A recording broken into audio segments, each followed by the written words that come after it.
Hey everyone, welcome to Dave's Bonsai. I'm in the car. I'm going to be heading north in just a few moments. We're going to go today to Rush City, an hour north of the metro area, to see if I can find a property that'll become Bonsai Acres.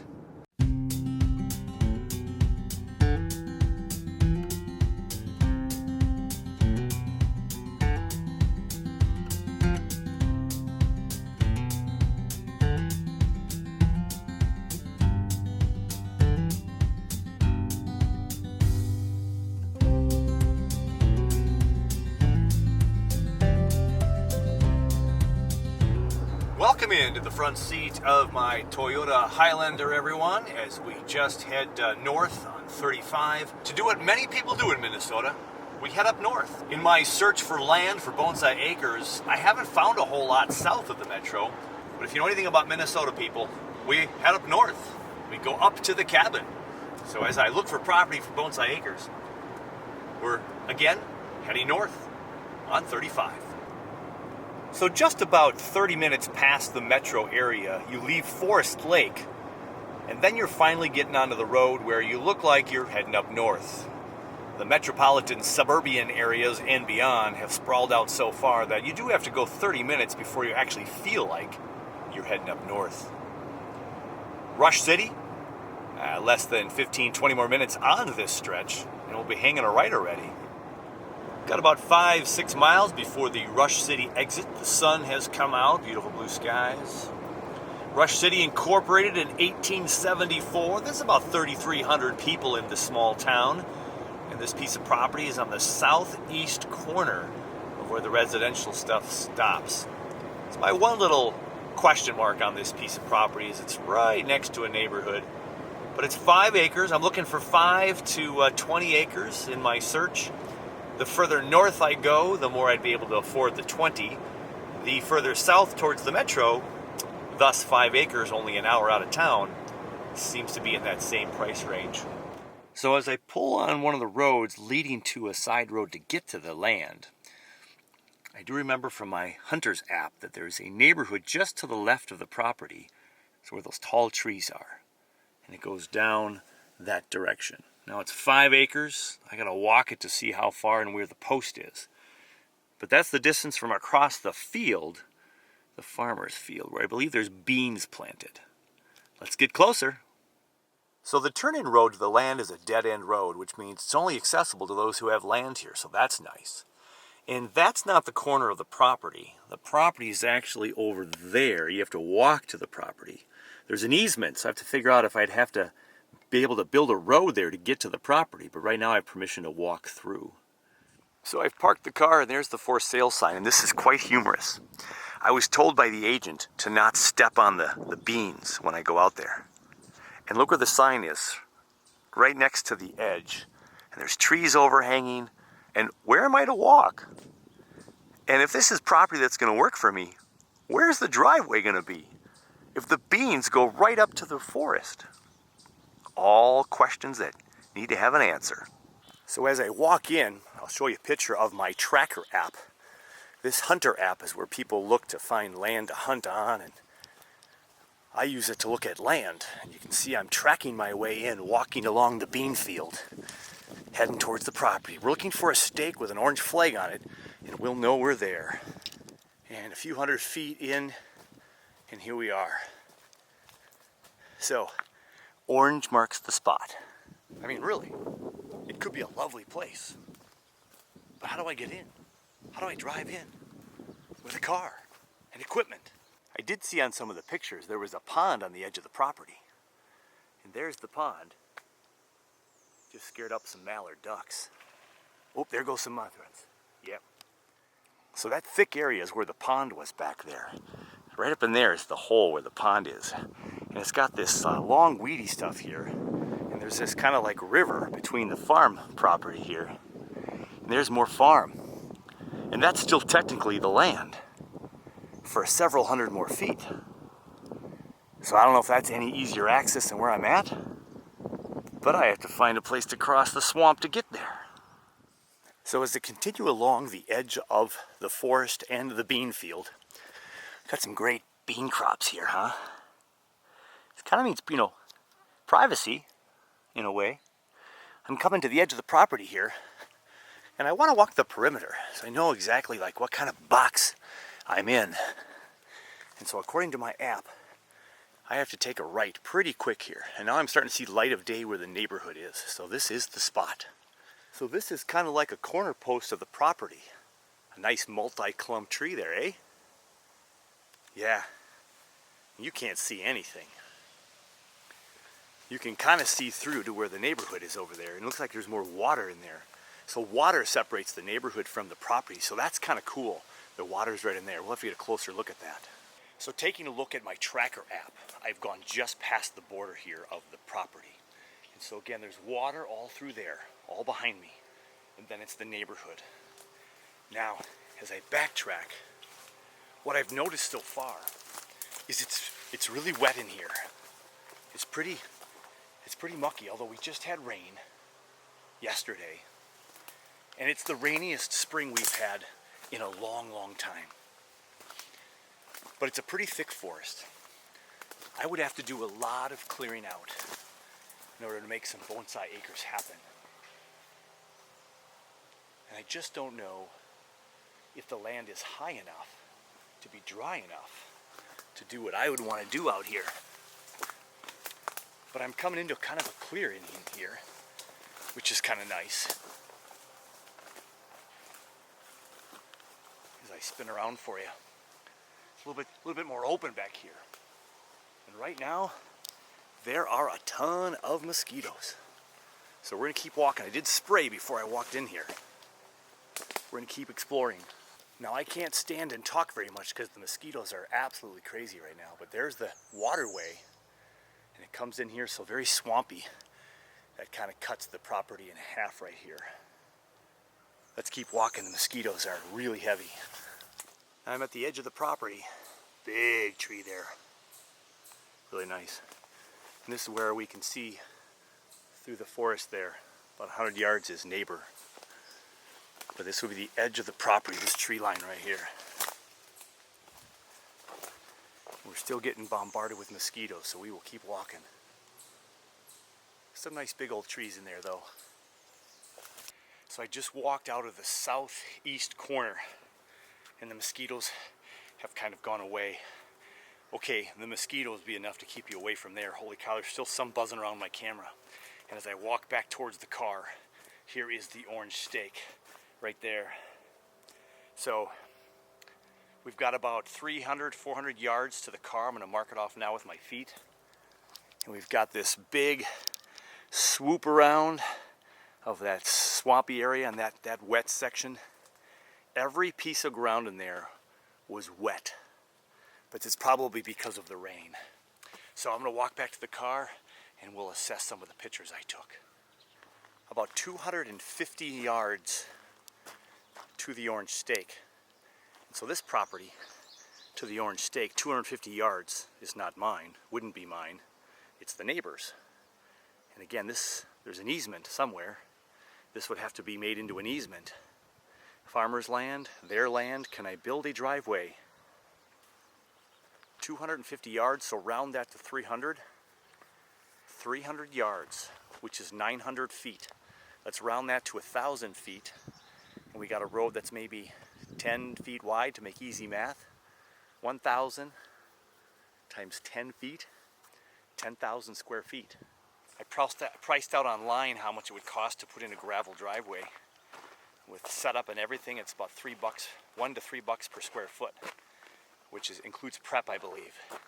So that would be 3,000 square feet times, let's go the high rate, 3. That's $10,000 to put in a driveway to get into this land.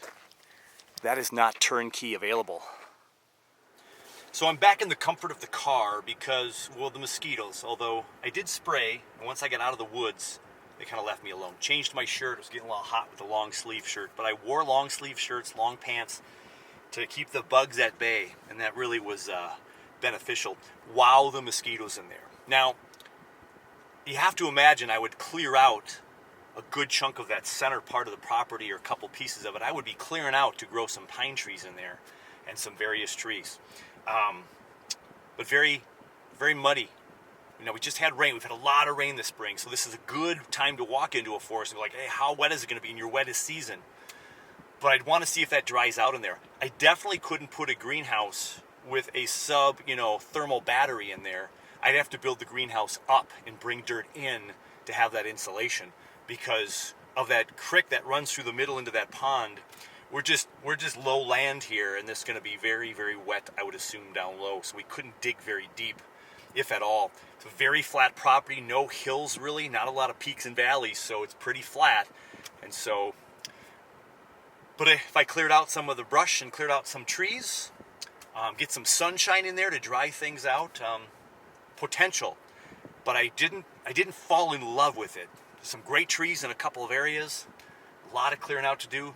But $10,000 to put a driveway just to get into the property is probably a game changer for this one. So I took the scenic route, old Highway 61 south a little bit to the town of Harris to see how that little jaunt would be, and you avoid the city and everything. But so got myself something to drink for the ride home, and out of the gate, leaving the mosquito-infested land, the driveway issue, and if it's not going to be easy access for me or for other people, my family or friends of Bonsai World, that's a little too much. So leaving there, I'm like, that's probably not going to work for me. So the search continues for Bonsai Acres, but I love being out to see. And one of the biggest takeaways from this trip is 5 acres in the kind of rectangle shape it was.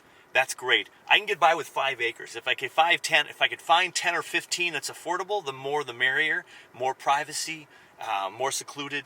I could just have my tree farm and whatever I put on there with the greenhouse and so forth. But not in the cards for this time around. But hey, it was a fun trip nonetheless. Time to go back home, and guess what we could do today? Part 2 of today is we get to go cut the grass at my current Bonsai Acres. We'll talk about that in a little bit. I got to drive yet.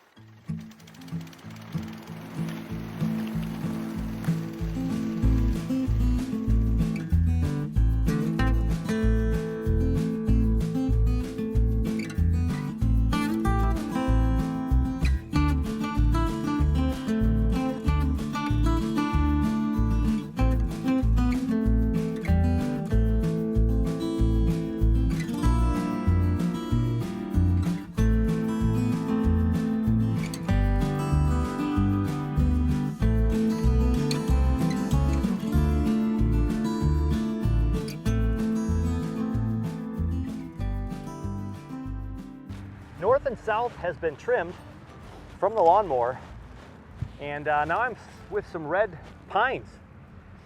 And red pines are a single flush growth, so I could have been out here this early June and pinched back these candles. But look at these candles. We have over a foot tall already, a foot of growth. Some of these guys, that one's more than a foot. Now they've opened up enough that I could cut them now, and they should be safe to set more buds for later in the year for next year. So if I came in and cut these in half between the needles, I should be good. I didn't pinch them as the cones, or the candles rather. Just didn't get out here to do that. But we have some back budding, like right in here. This is the back bud right here. So I can cut this whole branch off right here and shorten the tree out. What's nice about these red pines this year is these red pines are showing a lot of texture on the bark right now. So I'll get a close-up and show you some of the bark of the red pine. So here we have a close-up of one of my red pines. These are one of the shorter ones that I have pinched candles in the past. Now it's got a funky design up top, but what I want you to look at is the bark there. So that is no longer a smooth bark like they come when they're young. And so here we have some nice texture to this base already. So these trees have been in the ground anywhere from 2 to 4 years. This is the 5th year for some of them, and they're starting to mature quite nicely. This is 24, so this is the 5th year in the ground. Now look see how smooth the bark is here? The bark is much smoother on the whites, but look at how big and thick this trunk is now. Probably started somewhere like this guy right here. And there's a back bud right there. This is back bud on old wood, right there on a white pine. This is back bud on an old wood on white pine. So this is back bud, this is back bud. So we can cut all this off here in favor for these branches next summer. This right here as the new apex, we can actually cut this one off completely and go with these 2 trees now, these 2 branches. We got back budding even as high as up here if we have to. So we'll get all these out of the ground this fall and set them up for some spring growth. This one, for instance, this white pine getting thick too, we'll cut this one off the ground. We'll cut that big center branch off because look at the back budding we've got way down here. Look at this guy down here. Back budding on old wood. Right at the base, everybody. Back budding on a white pine and smaller needles. We cut this whole branch off. We've got 1, 2, 3 down here. We've got 4, 5 down here. We cut all this stuff off. Look at this growth from the leader, which is getting the trunk all thick. The growth this year right here. This is 12 to 15 inches of growth right here, and it's only June. Fantastic. So it'll push out a little bit more growth, but most of that cone or most of that candle has pushed up. So the Korean and the Canaans have grown the best. And the Korean ones have the underside that's kind of a white pasty look to them. And then the Canaan is a cross between a balsam and a Fraser. And this right here, I believe, is maybe a Canaan, but very similar pattern to the Korean. And look at how nice and bushy this is now, ready to become a pine tree. Now you think about trunk chops. This was chopped last spring here. And look at that, that's the new apex of this Christmas tree. Now this is a Christmas tree farm, and they do Canaans, balsam, and Frasers for Christmas trees. And there's the new leader of this tree. And we already cut it once, so it's gonna make a thick base and a shorter tree. And we can trim all this stuff up here and have all kinds of growth. We'll get this big one out of the ground this fall as well. And as I mentioned, these are gonna come out of the ground this fall and or next spring, a good chunk of my trees. So this puts a little pressure on me to try to find some acreage this year yet. Because if I can find some acreage this year and actually put a couple of dozen trees in the ground next spring on my new acreage, that would be the goal. I don't know if it's gonna happen that quick, but I did put a goal to myself that I would have land by 2025. So I got this year and next year to try to reach that goal. So here's another red pine, super big, starting to get a little bit more texture on the base here. Super growth, look at all that. And that's 1, 2, 3, 4, 5 on this whorl.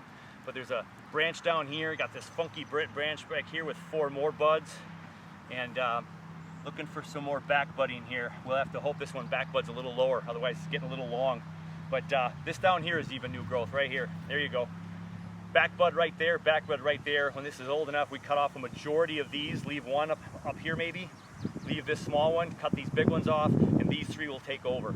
Cut off these 4 big ones, keep the smallest one, and hope for some more growth down below. And that prickly thing is gonna stay right there. Time to pack up the lawnmower and head out of here. Bonsai Acres is looking good. We can get a lot of sun on these trees now. We can get more moisture. Rain is on the way. It's not going to stop. About every 3rd day or so we have rain in the forecast. So I'm not having to do much watering with anything, especially out here. Whew. Well, we saw some property today. Probably a no-go up there in Rush City. We came and took care of the grass. That was a beast to cut. But now it's time to go back home and maybe relax a little bit on day 4 of my vacation. Yeah, is that even possible, everyone? In the meantime, everybody, take care of you, take care of your bonsai, and we'll catch you on the next one.